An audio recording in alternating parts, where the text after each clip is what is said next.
Silakan. Bisa dijelaskan. Silakan. Ya. Jadi maksudnya unsur-unsur waktu melaksanakan counter delivery maksudnya? Bukan? Bukan. Unsur-unsur dari pasal 114 dan pasal 112 Undang-Undang 35 tahun 2009 itu. Silakan. Masih diingat? Bisa diberi pendapat? Silakan. Paham? Saya ulangi. Pertanyaan penasehat hukum itu ya? Tadi dari pertanyaan penuntut umum mereka menerangkan apakah itu terpenuhi unsur-unsur 114 atau 112. Kata ahli bahwa itu telah terpenuhi. Nah, pertanyaan dia dibalikkan, apakah ahli tahu atau ingat unsur-unsur dari kedua pasal tersebut? Silakan. Kalau ingat sebutkan, kalau tidak ingat terserah. Oke. Silakan. Jadi unsur-unsur di pasal 112, 114 saya rasa nanti kita kan ada ahli pidana sehabis saya. Biar ahli pidana yang menjelaskan karena ini akan lebih detail. Saya kan ahli di bidang counter delivery dan undercover buy saja. Baik, itu jawabannya. Ya. Jadi coba arahkan ke keahliannya. Terima kasih. Lanjutkan, silakan. Terima kasih Yang Mulia. Karena kalau berdasarkan berita acara dari yang saudara ahli pernah diperiksa, ini ahli disebutkan sebagai ahli pidana. Ini apakah perlu saya tunjukkan ini? Barangkali ahli juga lupa. Berita acara pemeriksaan sebagai ahli. Kemudian saya lanjutkan lagi. Nomor 3. Apakah dasar saudara hadir dalam pemeriksaan berdasarkan keahlian saudara saat ini? Jelaskan. Dapat saya jelaskan bahwa dasar saya dalam pemeriksaan keahlian saat ini adalah surat bantuan penunjukan ahli hukum pidana. Ya, berarti kan saudara ahli hukum pidana. Kemudian spesifik terkait narkotika. Pertanyaan saya kan masih dalam lingkup undang-undang narkotika. Ahli tadi ketika pertanyaan rekan penuntut umum dengan begitu cepatnya mengatakan terpenuhi unsur. Makanya saya tanya, coba ahli uraikan unsur-unsur apa yang sudah terpenuhi. Bisa jawab? Saya maksud unsur-unsur di pasal ya atau unsur-unsur di apanya? Unsur-unsur di pasal, Pak. Di pasal berapa, Pak? 112 dan 114 ayat 2. Kalau unsur-unsur saya harus buka buku lagi loh. Oke, tapi ketika ditanya rekan penuntut umum, saudara tanpa membuka buku begitu cepat mengatakan terpenuhi unsur. Sekarang ketika saya tanya, harus saya buka buku. Saudara nggak konsisten. Oke, apa dasar saudara mengatakan, ya, yang tadi contoh rekan penuntut umum, bahwa contoh kasus Pak Takur tadi sudah memenuhi unsur 112 ayat 2 dan 114 ayat 2. Apa dasarnya? Oh. Tidak mampu. Kalau hanya unsur-unsur itu saya hanya mengambil garis besarnya. Unsur orang memiliki, membawa, mentransport, itu saya rasa itu udah. Ya. Saudara hanya mengambil garis besar. Ya. Apakah saudara tahu dalam hukum pidana unsur itu harus terbukti semuanya, bukan garis besar? Betul. Betul ya? Betul. Betul, ya. Dibenarkan. Ya. Jadi sudah kita saksikan bersama, saudara tidak mampu membuktikan, tidak mampu menguraikan, menjelaskan unsur-unsur 112 ayat 2 dan 114 ayat 2. Apakah saudara masih pada pendapat yang tadi, kalau kasus saudara Takur terpenuhi unsurnya? Baik, tidak perlu jawab kalau itu. Nyatakan itu keberatan saudara. Tadi jaksa penuntut umum menanyakan seperti ini, kami keberatan tentang ini dari yang disampaikan oleh ahli ini. Jangan kita suruh dia mencabut keterangannya, ya. Keberatan itu sampaikan, kan dua nanti pendapat itu kan, menurut penuntut umum seperti ini, menurut penasihat hukum seperti ini, untuk keberatan itu. Jangan kita paksa dia, apalagi kita tekan dia dalam memberi jawaban, ya.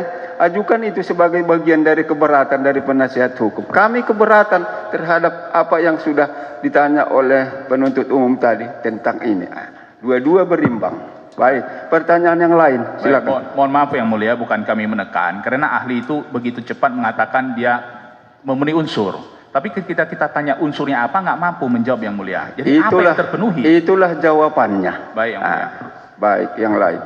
Sementara dari saya cukup Yang Mulia. Silakan. Tadi ahli menyatakan melanggar jangka waktu penyimpanan barang sitaan itu tidak ada sanksi pidana. Juga melanggar batasan beratnya penyisihan, berapa yang bisa disisihkan, juga tidak ada sanksi pidana dalam undang-undang. Pertanyaan saya, kalau misalnya ada penyidik yang semua dilanggar, dia tidak musnahkan, dia sisihkan terlalu besar narkoba tersebut, dia pakai untuk penyadapan, untuk penjebakan, dan berhasil, ya berhasil, misalnya ditemukan bandarnya siapa, itu tidak ada sanksi pidananya nggak bagi penyidik seperti itu? Berhasil dia tugas, dia melanggar SOP, tapi berhasil. Gitu. Saya rasa kita membahas di yang ada sekarang Pak. Mungkin yang itu. Nah, ini kan Bapak kan ahli, memang Bapak di sini bukan membahas fakta. Ini keahlian. Kalau kasus seperti itu gimana? Kalau kasus seperti itu, Kita harus melihat satu persatu Pak. Ini kasusnya waktu apakah itu barang sudah disita atau barang belum disita. Itu apakah disita atau tidak, yang dilanggar itu adalah jangka waktu pemusnahan dilanggar. Ya. Jumlah yang disisihkan juga dilanggar. Itu Ya. tentu itu pasti sudah barang sitaan. Namanya juga yang hancurkan itu kan harus barang sitaan kan. Tapi dia dipakai untuk penjebakan dan berhasil. Gimana kalau contoh seperti itu? Berhasil dia melanggar SOP, tapi berhasil gitu loh. Ahli bisa beri pendapat. Enggak semuanya juga harus bisa diberi pendapat sesuai keahliannya ya. Kalau bisa beri pendapat, nyatakan bisa. Yang penting sejujurnya. Karena memang ahlinya yang disumpah. Ini kan semua enggak yang disumpah ini. Ya, ahli yang tidak semuanya juga harus aku bisa. Kalau memang enggak bukan di bidangnya, silakan jawab. Bisa dijawab pertanyaan penasihat hukum, itu hak mereka. Silakan. Siap. Jadi saya jawab. Silakan. Jadi itu bergantung situasi dan kondisi. Saya katakan tadi kalau penangkapan itu waktu pemusnahan barang bukti masih ada dan dipakai kembali, itu adalah suatu hal yang tidak boleh.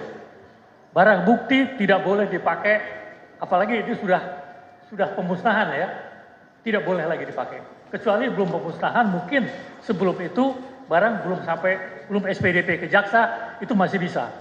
Tapi kalau sudah masuk ke ranahnya pidana, itu tidak boleh. Enggak, pertanyaannya memang benar itu kata Bapak tadi begitu. Tapi kalau ada penyidik yang keras kepala nih, ya, dia pakai tetap menjebak orang dan berhasil, gimana?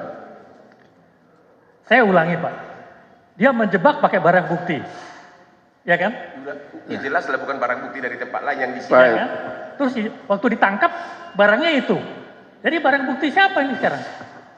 Kan saya udah bilang tadi, kita contoh tadi, barang bukti itu sudah melebihi jangka waktu dan beratnya pun. Ya, contoh dari contoh kurir tadi, contohnya hanya sebagian yang diambil, tapi kemudian penjebakannya berhasil. Ini berhasil. Penyidik yang nakal, bandal, tidak ikuti aturan, tapi berhasil melaksanakan tugasnya gitu loh. Bisa dikasih pendapat? Saya menanya, berhasil mendapatkan barang apa? Apakah barang itu yang didapatkan atau barang lain? Berhasil mendapatkan bahwa ternyata pemilik sebenarnya dari barang ini bukanlah kurir, tapi si bandar tadi. Akhirnya yang bisalah ditangkap bukan hanya si kurir tadi, juga si bandar besarnya. Dia melanggar. Paham? Baik, saya ulangi. Sepertinya bingung ahli ini nanti ya. Ahli, saya coba. Jadi, Pertanyaan dari penasihat hukum kan tadi menyangkut pemusnahan, penyisihan, kan begitu kan? Udah ada aturannya. Terus ternyata ada penyidik itu tidak memenuhi kriteria yang dua itu. Digunakanlah barang bukti yang disisihkan, yang tidak dimusnahkan pada waktunya itu. Sehingga tertangkaplah bandar dengan barang bukti yang disisihkan itu tadi. pendapat ahli tentang itu bagaimana? Barang bukti tidak boleh dipakai untuk Oke, titik. Jawabannya barang bukti tidak boleh dipakai untuk Oke. Dan pembelian terselubung. Begitu Pak ya? Siap. Oke, yang lain. Oke, dan Anda tetap pada pendapat ya bahwa melanggar aturan jangka waktu pemusnahan dan jumlah disisihkan itu memang tidak diatur sanksi pidananya. Sudah dicatat tadi itu. di Ya. undang disebutkan. Takut ada kaitannya biar dia ingat nanti. Iya. Ya, minimal 1 minggu, Ya. ya kan, bisa diperpanjang jadi 2 minggu. Dan tidak ada sanksi pidananya kan? Tidak diatur. Tidak diatur. Terima kasih. Baik. Oke, pertanyaan saya terakhir. Kalau tadi kan berhasil menangkap bandar. Nah, Kalau contoh kedua lagi, jangka waktu penyimpanan dilanggar. SOP jumlah yang disisihkan dilanggar. Akhirnya karena frustasi, ya si penyidik ini bandarnya pun tidak dapat. Kalau tadi kan bandar dapat. Akhirnya frustasi, baru kemudian dia sadar, udah musnahkan deh semuanya, dan kemudian dimusnahkanlah narkoba tersebut. Itu bisa dibenarkan. Udah keburu diambil, salah prosedur. Mau pakai mancing orang, tahu-taunya nggak dapat, buruannya nggak dapat. Ya udahlah, ini hancurkan aja deh, musnahkan aja. Itu bagaimana? Boleh nggak? Yang pasti saya katakan tadi, memancing tidak boleh pakai barang bukti. Memancing itu adalah pakai uang. Ya, itu. Ya. Makanya yang ada undercover buy, bukan undercover sell. Ya, saya tahu. Justru saya tanya ini, yang saya tanya ini Pak bukan apa yang diatur dalam undang-undang. Yang saya tanya, justru yang tidak diatur dalam undang-undang. Kalau ada penyidik bandel seperti saya ini, bandel orangnya, ya. Saya sudah tahu yang boleh disisihkan hanya sekian kilo. Saya sudah tahu bahwa harus dimusnahkan. Saya bandel. Kan kalau tidak ada gitu kan tidak ada pelanggaran pidana Pak. Cuma kan tadi mengatakan Bapak kalau penyisihan dan jumlah tidak ada sanksi pidananya. Sekarang saya tanya, setelah saya melanggar hukum, barang sitaan saya ambil untuk memancing orang lain atau bandar, tetap gagal. Akhirnya saya perintahkan anak buah saya, musnahkan aja deh. Gimana pendapat Bapak? Baik, bisa diberi pendapat ahli tentang itu? Jadi Silakan. kalau untuk pemusnahan saya rasa pasti ada berita acara pemusnahan. Kalau ada, Harusnya ada. nah, kalau ada, misalkan ada, ini kan saksi ahli. Kalau tidak ada berarti salah Pak. Kalau ada, Ya. kalau ada dimusnahkan. Kalau ada gimana? Boleh nggak? Melanggar hukum nggak? Sudah diambil secara salah, disisihkan secara salah, jumlahnya kebanyakan uang. Akhirnya dicoba lah dimainkan menangkap bandar, tahu salah, udah musnahkan aja deh. Ada berita acaranya. Musnahkan terlambat. Itu berarti penyalahgunaan wewenang Pak. Penyalahgunaan wewenang. Ya. Itu melanggar kode etik, tidak ada sanksi pidananya kan? Penyalahgunaan wewenang. Kenapa? Penyalahgunaan wewenang dan penyalahgunaan jabatan. Tidak, itu kode etik. Ya itu bisa kode etik, bisa segala macam. Ya. Tapi yang terang kan memang tidak diatur. Tidak diatur. Ya. Terima kasih. Tidak diatur ada sanksi pidananya kan? Ya. Terima kasih. Terima kasih. Sudah ya, sudah jelas ya. Masih ada yang lain? Masih ada yang lain? Ya. Saudara ahli ya, kami ingin satu ketegasan aja. Di dalam BAP ahli memakai terminologi tidak lazim untuk perbuatan entrapment